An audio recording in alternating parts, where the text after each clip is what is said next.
Guys, welcome back to my channel. Guys, for today's video ay bababa tayo para bibili ng aking kakain. Bibili ko ng pancake at ng kape at sabon kasi maglalaba ko. Tara guys, samahan niyo ako.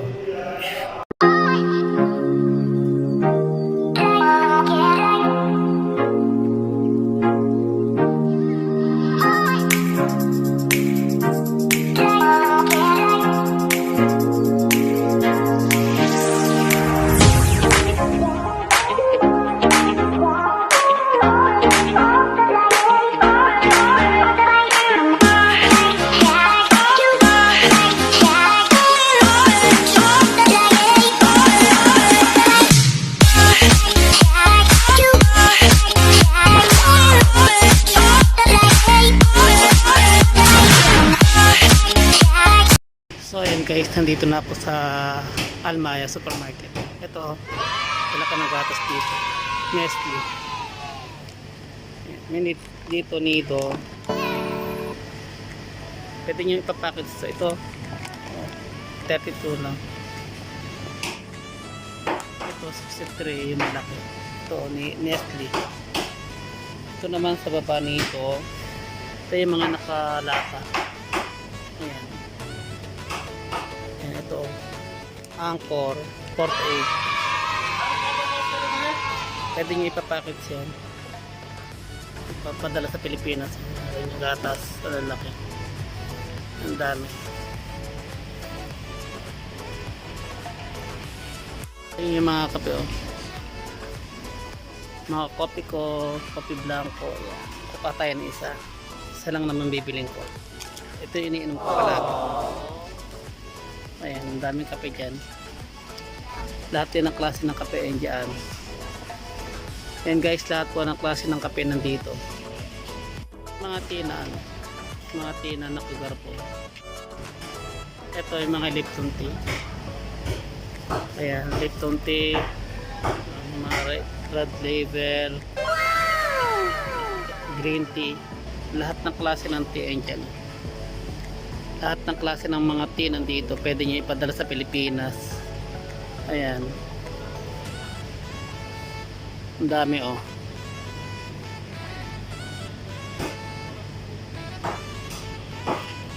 Ayan guys, yung mga pancake. Ayan, lahat may puto.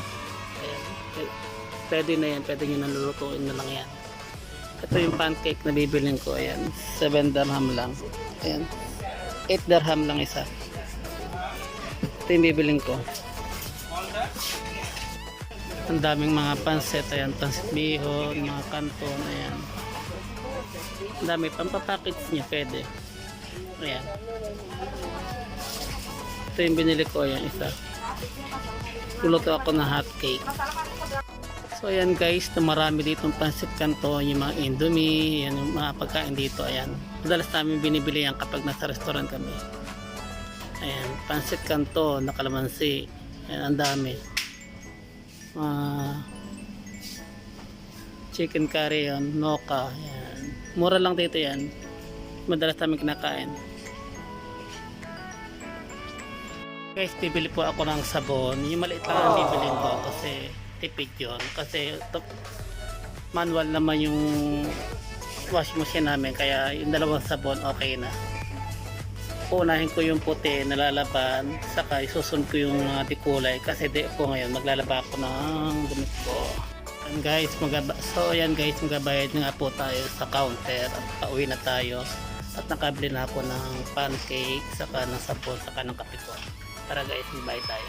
And guys, magabayad nga po tayo sa counter at pauwi na tayo. At nakabili na ako ng pancake, saka ng sabon, saka ng kape ko. Tara guys, magbayad tayo.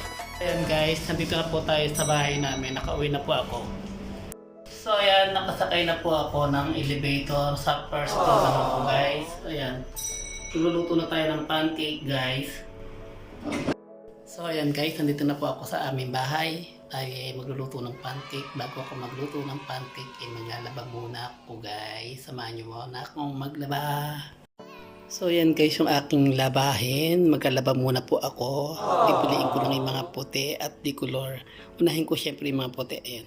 Habang naglalaba po ako ay ako'y magluluto ng pancake. Nagugutom na ako guys. So ayan guys, yung aking mga damit na lalaban ngayong araw na ito dahil day off ko. Ayan, medyo marami-rami na rin siya naipon kasi. So ayan guys, naglalagay na po tayo ng tubig sa washing machine. At lalagyan natin ang sabon yan mamaya at lalagay ko na rin yung mga damit ko para laban. Ayan, ako'y nagluluto ng pancake. Aking breakfast ko. Ayan ang aking nilulutong pancake. Hindi ako gano'n marunong magluto ng pancake.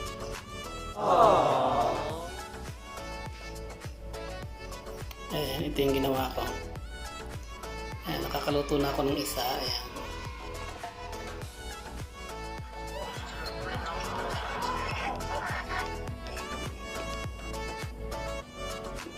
Okay na kayo ng ano mo, ng kasama mong waiter.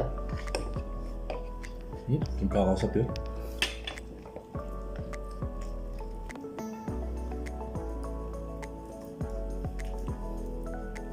Ay, ginagawa mo.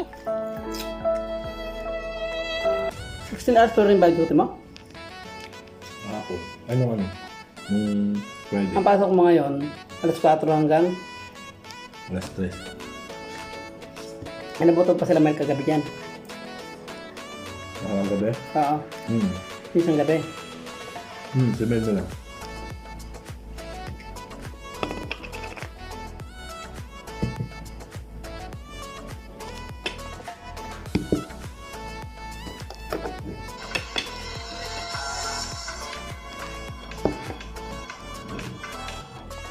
Sa malamang isasabihin nyo na hindi siya ang most dominant ever dahil sa maraming mga legend pa ang nauna sa kanya. Pero Sige ako mga dyan, marami. Ang dami pa naman sa nga, itong balot. nagbansag sa kanya ng FDA. Ang laki nung dami mong ano eh. Noong 1996, Hmm? apat na Ang dami yun, isang balot na yun. Oo. sa NBA ay naging member agad siya ng 50 greatest players sa Nilakahan ko ng gawa. 24 years old pa lang siya. Ang sumunod na pinakabata sa kanya ay si Scottie Pippen, na 30 years old pa lang ng mga time na yon, na nakapaglaro na ng 6 na taon sa NBA at may 3 NBA championship. Sa 4 na taon na yun ni Shaq ay meron naman siyang 27 points, 12 rebounds at 2 blocks per game. Kasama doon ang 4 na All-Star selection mula ng rookie season niya at nakapasok din siya sa NBA Finals noong 1995. Sabi ng mga analyst noon ay sapat na yung 4 na taon para mapasama si Nick sa lista ng 50 greatest players sa NBA. Sinundan naman ito ng magandang karir niya ng sumunod na taon. Ang isa lang talaga na hindi mo magugustuhan kay Shaq ay yung pagiging bully niya, inside at outside sa court. Example na nga lamang dito si Jabel Magee. Yun yan. Pero mayroong mga pangyayari na halos nagkaroon na nga ng away sa pagitan ni Shaq at sa kanyang mga ka-teammate. Isa sa nagkwento nito ay si Kobe noon na halos magsuntukan na nga silang dalawa ni Shaq sa isang practice na unang nagbitiw noon ay itong si O'Neal ng isang suntok.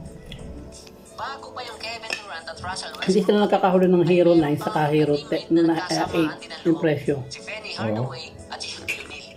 Sabi nga ni Shaq noon ay naiintindihan niya si Russell Westbrook noong mga panahon na umalis si KD. Dahil ganun Pero sabi nila pangit naging yung senaryo nilang review. dalawa ni Penny Ng Hardaway. 8 o 9. Sabi ng kasama ko. Kasi ni Shaquille Nine. O'Neal at Penny Hardaway Saka lang ay eight. halos dominant na noon sa Orlando na nakapasok pa nga sila sa NBA Finals noong 1995. Pero sabi nga nitong si Shaq ay meron siyang ego na gusto niyang manalo.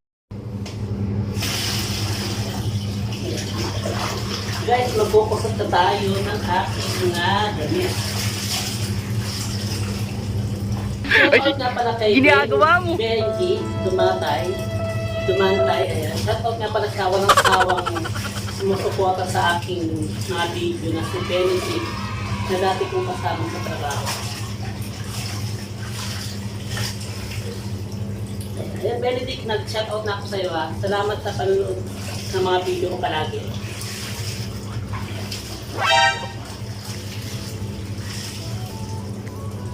Then guys, nagpamano-mano na akong kusutin kasi mas matagal kapag sa washing machine kasi manual lang ang gamit ko sa washing machine.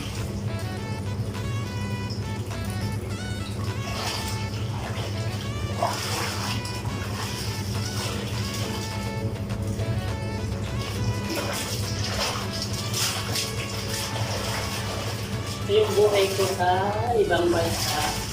Kaya ako na naman ang split ng araw matatapos naman din.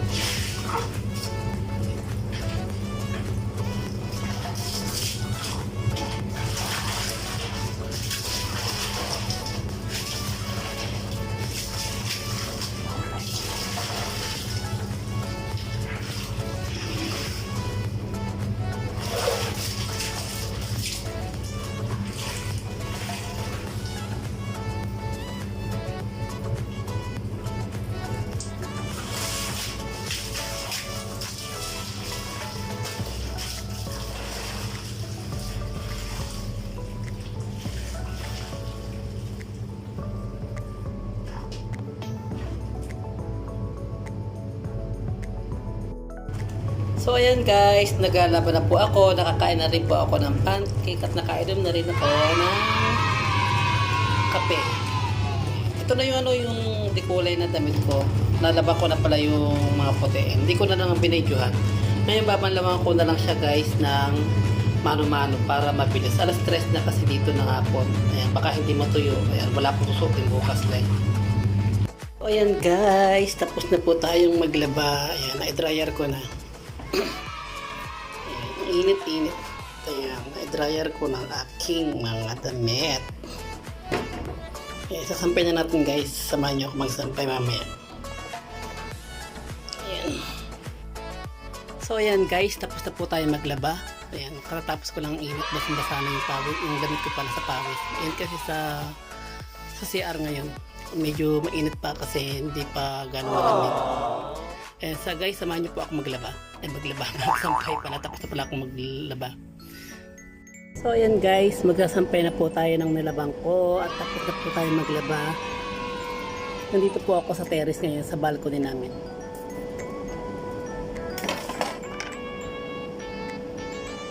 Ay, ginagawa mo.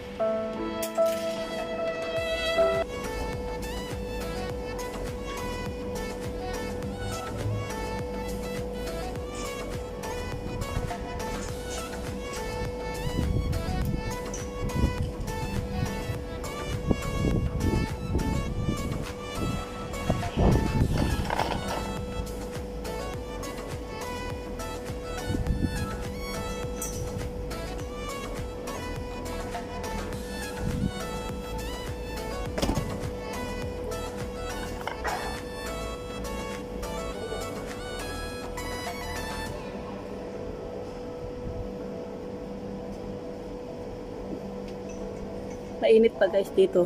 Mainit pa. Hindi pa ganun kalamig.